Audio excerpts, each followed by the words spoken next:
হ্যাঁ শিক্ষার্থী বন্ধুরা, আমরা সামান্তরিকের দুইটি বাহু ও একটি কোণ নিয়ে এখন আলোচনা করব কিভাবে আমরা এটা করতে পারি। তো চলি আমরা প্রথমে আমরা সামান্তরিকের এখানে লেখা আছে দুইটি বাহু ও একটি কোণ। আমরা দুইটা বাহু, প্রথমে একটা বাহু নেব এ বাহু, তারপরে আরেকটা বাহু নেব বি বাহু, একটু বড় নেব এবং একটি কোণ, মনে করে এই কোণটার নাম দিলা এক্স কোণ। তো সেক্ষেত্রে বন্ধুরা আমরা এই তিনটা উপত্যের মাধ্যমে এখন সামান্তরিকটা আঁকবো।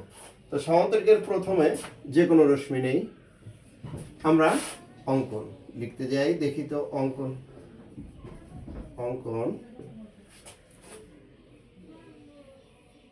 অঙ্কন যে কোনো রশ্মি বি ই নেই, বিই নেই। তাহলে আমরা এখান থেকে লিখতে পারি যে কোনো রশ্মি বিই নেই, যে কোনো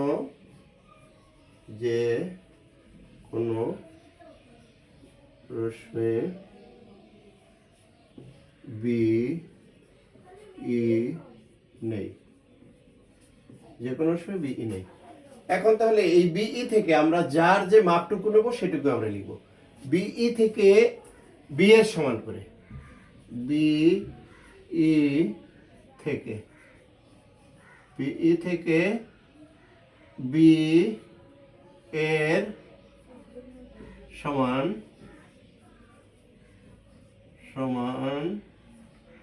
করে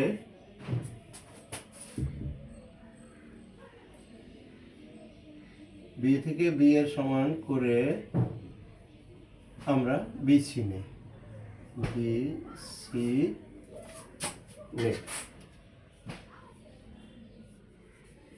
নিলাম বিসি কার সমান করে, বি এর সমান করে। তাহলে বি এর সমান, এই বি এর সমান করে আমরা এখান থেকে বি এর সমান করে মাপটা নিলাম বিসি। আমরা যেটুকু নিয়েছি সেটুকু নিয়েছি।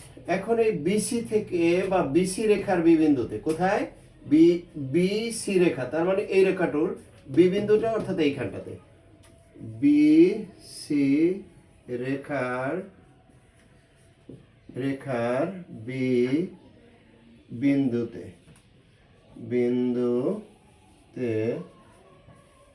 আমরা সিবিএফ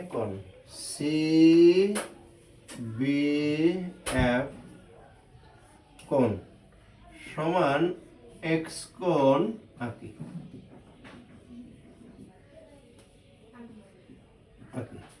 তাহলে আমরা সিবি এক্স কোণ যখন আঁকবো, কিভাবে, এক্স এর এই কোণটার যতটুকু ব্যাসার্ধ আছে আমরা সেম ব্যাসার্ধটা এখান থেকে নেব। আমরা এখান থেকে যে ব্যাসার্ধটা আছে সেই ব্যাসার্ধটা আমরা এখান থেকে নেব, নিয়ে এটাকে আমরা যোগ করে দেব।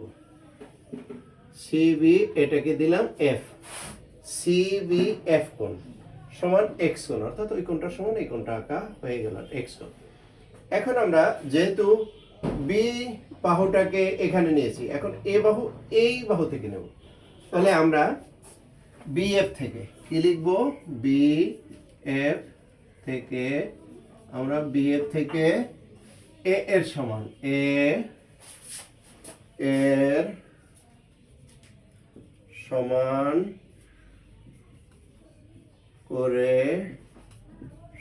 করে এ বি নেই, বি নেই,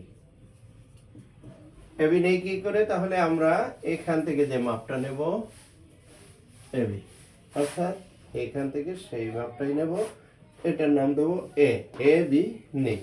আমরা এই বাহুটা নিলাম, নেওয়া শেষ। আবার এও সি কে কেন্দ্র করে এ ও সি, অর্থাৎ এই এ এখানে কম্পাস বসাবো, সি এখানে কম্পাস বসাবো। তাহলে এ কে কেন্দ্র করে আমি প্রথমে বি বাহুর মাপ নেব। এই জন্য এ ও সি কে, যেহেতু এ আগে সি পড়ে, তাহলে আমরা এর সাথে নেব বির মাপ। তাহলে বি আগে লিখবো, এ ও সি কে কেন্দ্র করে, সি কে কেন্দ্র করে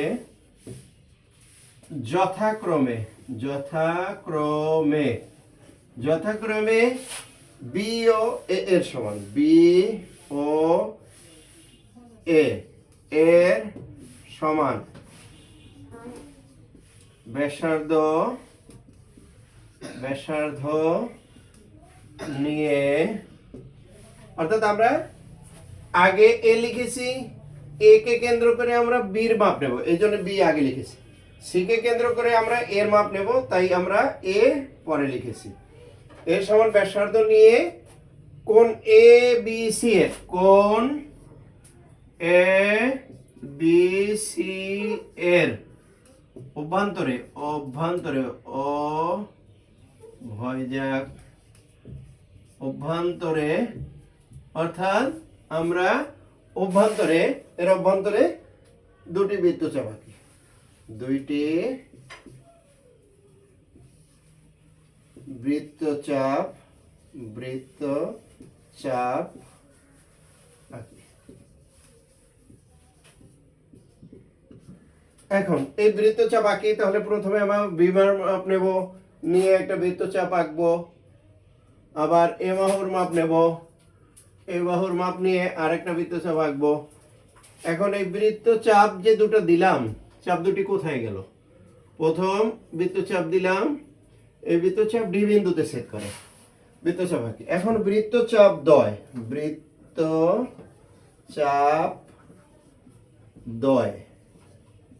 বৃত্তচাপ দ্বয় ডি বিন্দুতে ছেদ করে, ডি বিন্দুতে ছেদ করে, বৃত্তচাপটায় ডি বিন্দুতে ছেদ করে। এখন এডি এবং সিডি এডি বলতে এই জায়গাটা, অর্থাৎ এইটাকে আমরা যোগ করে দেব, আর সিডি বলতে এইটাকে আমরা যোগ করে দেব। তাহলে এবি এবং সিডি যোগ করি,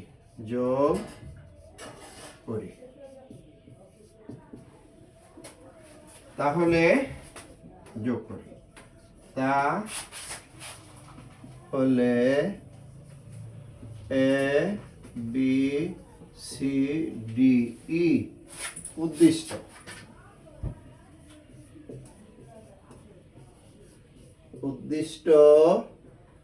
ত্রিভুজ,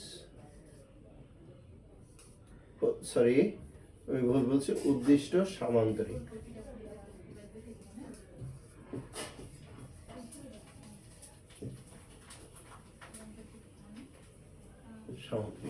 এই ছিল আজকের মতো আলোচনা।